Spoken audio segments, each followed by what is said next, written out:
លើកនេះតាមទាន់ប្រពន្ធច្បាស់លោកប្តីសាក់បីលួចមានស្រីស្នេហ៍ផ្អើលអស់អ្នកនៅក្បែរនឹងសូមជួយ like និង follow ដើម្បីទទួលបានព័ត៌មានថ្មីៗមុនគេ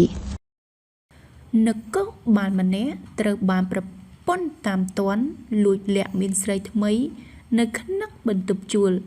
ហើយក៏មានទំនាស់គ្នាបែកផ្សែង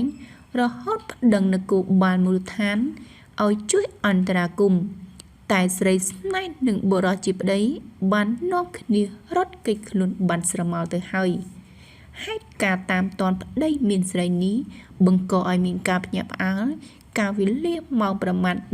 12:30 នាទីយប់ឈានចូលនៅដល់ថ្ងៃទី 6 ខែមករាឆ្នាំ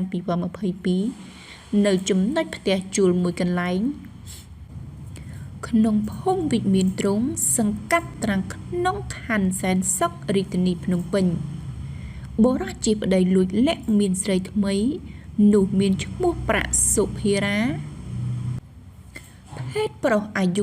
36 ឆ្នាំមុខរបរជាមន្ត្រីនគរបាលឋានៈឧត្តមសេនីយ៍ឯកពាក់ផ្កាយ3នៅរាជបណ្ឌិតសភាចំណែកជាស្ត្រីជាប្រពន្ធមានឈ្មោះសុកថាវរីអាយុ 29 ឆ្នាំមានទីលំនៅនៅភូមិ3ឃុំអមសំណស្រុកលើកដែកខេត្តកណ្ដាលមានកូនស្រីតូចម្នាក់រស់នៅក្នុងបន្ទប់ដោយឡែកស្ត្រីជាស្រីថ្នេរពុំបានស្គាល់អត្តសញ្ញាណបាននៅឡើយទេបើតាមសេចក្តីជាប្រពន្ធបានឲ្យដឹងថាគាត់និងប្តីបានរួមរស់នៅជាមួយគ្នាជាប្តីប្រពន្ធអស់រយៈពេល 4 ឆ្នាំមកហើយដោយពុំបានរៀបការឡើយបានត្រឹមតែសែនព្រេនតែបានចុះអូតាស៊ីវិលត្រឹមត្រូវការរស់នៅជាមួយគ្នាបានកូនស្រីមួយនៅពេលថ្មីគាត់ពីរនាក់ប្តីប្រពន្ធមិនសូវចុះសម្រុងគ្នាហើយប្តីតែងតែបង្កចំនួននៅក្នុងគ្រួសារនិងប្រើប្រាស់អំពើហិង្សាជាញឹកញាប់និងបានកិច្ចមិនចូលផ្ទះស្ត្រីជាប្រពន្ធបានឲ្យដឹងទៀតថាដោយមានការសង្ស័យថាប្តីមានស្រីថ្មីហើយចេះតែររឿងបង្កហិង្សាគាត់ក៏បានជួលគេឲ្យតាមដានប្តីនិងដឹងដំណឹងថាប្តីមានស្រីនិងបើករថយន្តផ្លាកលេខនគរបាលមកដេកនៅផ្ទះជួលជាមួយស្រីស្នេហ៍ខាងលើបន្ទាប់ដឹងប្តីមានស្រីគាត់ក៏បាននាំម្ដាយនិងកូនស្រីជួលរថយន្តគេជិះមកពីស្រុកកំណើតតាមរកប្តីហើយ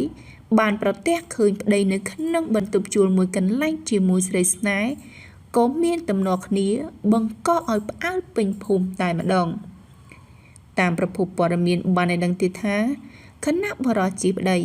ក៏បានគំរាមកំហែងបំរុងប្រើប្រាស់អំពើហិង្សាលើស្ត្រីជាប្រពន្ធទៀតបន្ទាប់ពីប្រទះឃើញប្តីមានស្រីនិងទំនាស់គ្នាផ្អើលពេញភូមិស្ត្រីជាប្រពន្ធក៏បានប្តឹងនគរបាលមូលដ្ឋានឲ្យជួយអន្តរាគមន៍លុះក្រោយមកបរិយាជាប្តីនិងស្រីស្នេហ៍បានបើកទ្វាររត់ចេញគេចខ្លួនបាត់ស្រមោលទៅសូមអរគុណចំពោះការទស្សនានិងការចុច like follow របស់បងប្អូន